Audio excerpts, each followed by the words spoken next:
Assalamualaikum warahmatullahi wabarakatuh. Sebentar lagi tamu kita yang mulia bernama bulan Ramadan akan segera tiba. Tamu terhormat yang datang dengan membawa segudang peluang dan kesempatan emas bagi kita. Kenapa dikatakan demikian? Tak lain karena di dalam bulan Ramadan terkandung kemuliaan dan keistimewaan yang amat besar, yang tak bisa dijumpai pada bulan-bulan lainnya. Nilai ibadah dilipat gandakan, doa-doa dikabulkan, dosa diampuni, pintu surga dibuka, sementara pintu neraka ditutup. Ramadan, tak ubahnya tamu agung yang selalu dinanti-nanti kedatangannya. Rugilah orang yang tidak dapat bertemu dengannya. Namun akan lebih rugi lagi bagi mereka yang menjumpainya tapi tidak mengambil sesuatu darinya, yakni dengan menggunakannya sebagai momen meningkatkan kualitas ibadah dan ketakwaan kita kepada Allah Subhanahu wa Ta'ala. Oleh karena itu, kita perlu mempersiapkan diri dengan sebaik-baiknya dalam rangka menyambut bulan yang penuh berkah tersebut, sehingga kita dapat memanfaatkannya secara maksimal untuk beribadah mendekatkan diri kepada Allah. Dengan demikian, apa yang menjadi tujuan akhir dari puasa Ramadan ini, yakni derajat ketakwaan dapat kita raih.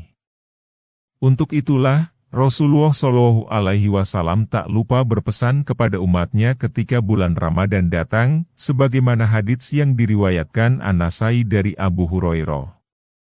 Dari sahabat Abu Hurairah radhiyallahu anhu beliau berkata, bahwa Rasulullah telah bersabda, sungguh telah datang pada kalian bulan Ramadan, bulan yang penuh berkah, yang mana pada bulan tersebut Allah Subhanahu wa Ta'ala mewajibkan kalian untuk berpuasa. Pada bulan itu, pintu-pintu langit dibuka, sementara pintu-pintu neraka ditutup, serta setan-setan dibelenggu. Pada bulan itu terdapat sebuah malam yang lebih baik dari 1000 bulan. Hadis riwayat An-Nasai. Selain itu, Rasulullah mengajarkan kepada kita sebuah doa yang dipanjatkan menjelang datangnya Ramadan, yakni, Allahumma barik lana fi Rajab wa Syabana, wa balighna Ramadana. Ya Allah berkahi kami di bulan Rajab dan Syaban. Dan sampaikan, usia, kami berjumpa Ramadan. Hadis riwayat Ahmad dan Bazzar. Oleh karena itu, marilah kita sambut kedatangan bulan Ramadan dengan penuh sukacita. Marhaban ya Ramadan, kami sambut kedatanganmu dengan penuh sukacita. Berikut ini adalah beberapa sikap terpuji yang dilakukan para ulama soleh terdahulu dalam menyambut bulan suci Ramadan yang pantas diteladani. Pertama, kita harus menyambut Ramadan dengan kegembiraan dan kebahagiaan. Yahya bin Abi Katsir meriwayatkan bahwa orang-orang salaf terdahulu selalu mengucapkan doa. Ya Allah berkahi kami di bulan Rajab dan Syaban, dan sampaikan usia kami berjumpa Ramadan.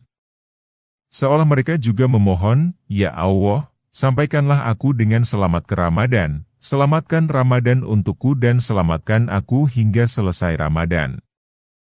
Sampai kepada Ramadan adalah kebahagiaan yang luar biasa bagi mereka, karena pada bulan itu mereka bisa mendapatkan nikmat dan karunia Allah yang tidak terkira.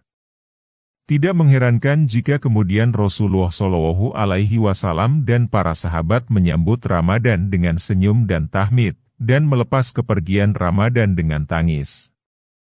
Kedua, dengan pengetahuan yang dalam. Puasa Ramadan merupakan salah satu rukun Islam yang wajib dilaksanakan oleh setiap Muslim. Ibadah puasa mempunyai ketentuan dan aturan yang harus dipenuhi agar sah dan sempurna. Sesuatu yang menjadi prasyarat suatu ibadah wajib, maka wajib memenuhinya dan wajib mempelajarinya. Ilmu tentang ketentuan puasa atau yang sering disebut dengan fikih puasa, merupakan hal yang wajib dipelajari oleh setiap Muslim, minimal tentang hal-hal yang menjadi sah dan tidaknya puasa. Persepsi dan pengetahuan yang utuh tentang bulan Ramadan akan menghindarkan diri dari kesalahan-kesalahan yang bisa merusak ibadah Ramadan yang disebabkan oleh ketidaktahuan kita. Persepsi yang utuh tentang keutamaan Ramadan akan mendorong tumbuhnya motivasi dari dalam diri untuk menjalani ibadah dengan sebaik-baiknya. Oleh karena itu, pada bagian ini, persiapan-persiapan yang bisa dilakukan adalah dengan banyak bertanya, belajar dan membaca. Orang akan mampu mengerjakan sesuatu dengan sempurna dan riang gembira jika ia tahu dengan pasti apa alasan, tujuan, dan manfaat di balik sesuatu yang ia kerjakan. Ketiga, dengan doa. Bulan Ramadan selain merupakan bulan karunia dan kenikmatan beribadah, juga merupakan bulan tantangan. Tantangan menahan nafsu untuk perbuatan jahat, tantangan untuk menggapai kemuliaan malam Lailatul Qadar, dan tantangan-tantangan lainnya. Keterbatasan manusia mengharuskannya untuk selalu berdoa agar optimis melalui bulan Ramadan. Keempat, dengan tekad dan planning yang matang untuk mengisi Ramadan. Niat dan azam adalah bahasa lain dari planning atau perencanaan.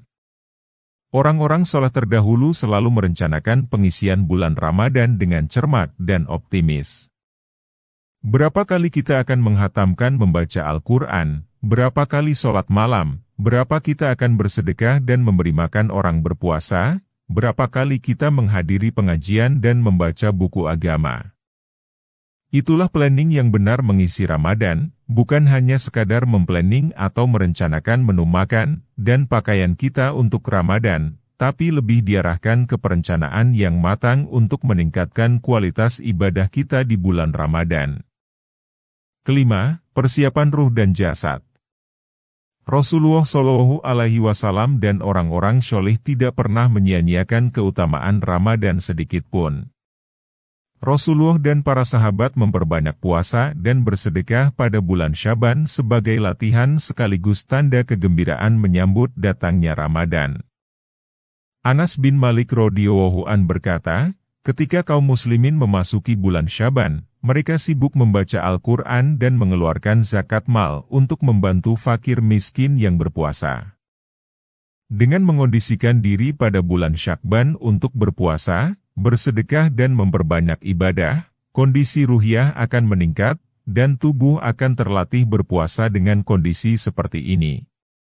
Maka, ketika memasuki bulan Ramadan, kondisi ruh dan iman telah membaik, yang selanjutnya dapat langsung menyambut bulan Ramadan yang mulia ini dengan amal dan kegiatan yang dianjurkan.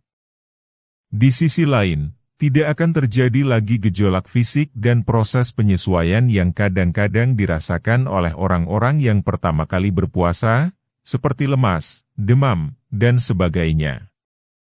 Rasulullah Shallallahu Alaihi Wasallam senantiasa melakukan puasa sunnah bulan Syakban, bahkan dalam beberapa riwayat disebutkan beliau kadang melakukannya sebulan penuh. Dalam sebuah hadits disebutkan, Usamah bin Zaid pernah bertanya kepada Rasulullah Shallallahu Alaihi Wasallam. Katanya, "Ya Rasulullah, saya tidak melihat engkau berpuasa pada bulan-bulan yang lain sebanyak puasa di bulan Syakban ini."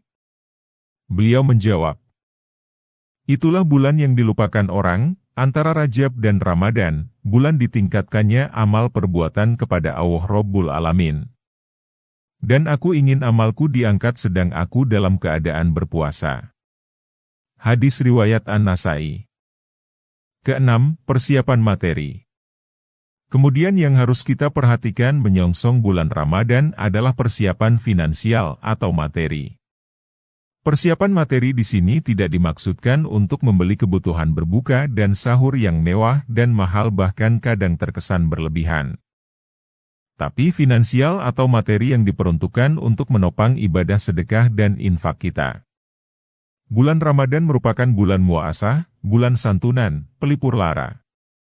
Sangat dianjurkan memberi santunan kepada orang lain, betapapun kecilnya.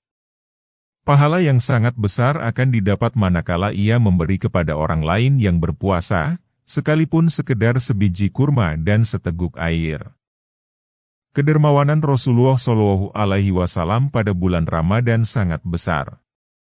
Digambarkan dalam beberapa riwayat bahwa sentuhan kebaikan dan santunan Rasulullah Shallallahu Alaihi Wasallam kepada masyarakat sampai merata, lebih merata ketimbang sentuhan angin terhadap benda-benda di sekitarnya.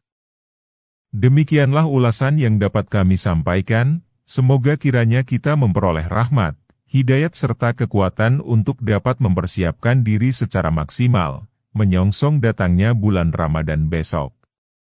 Amin amin ya robbal alamin.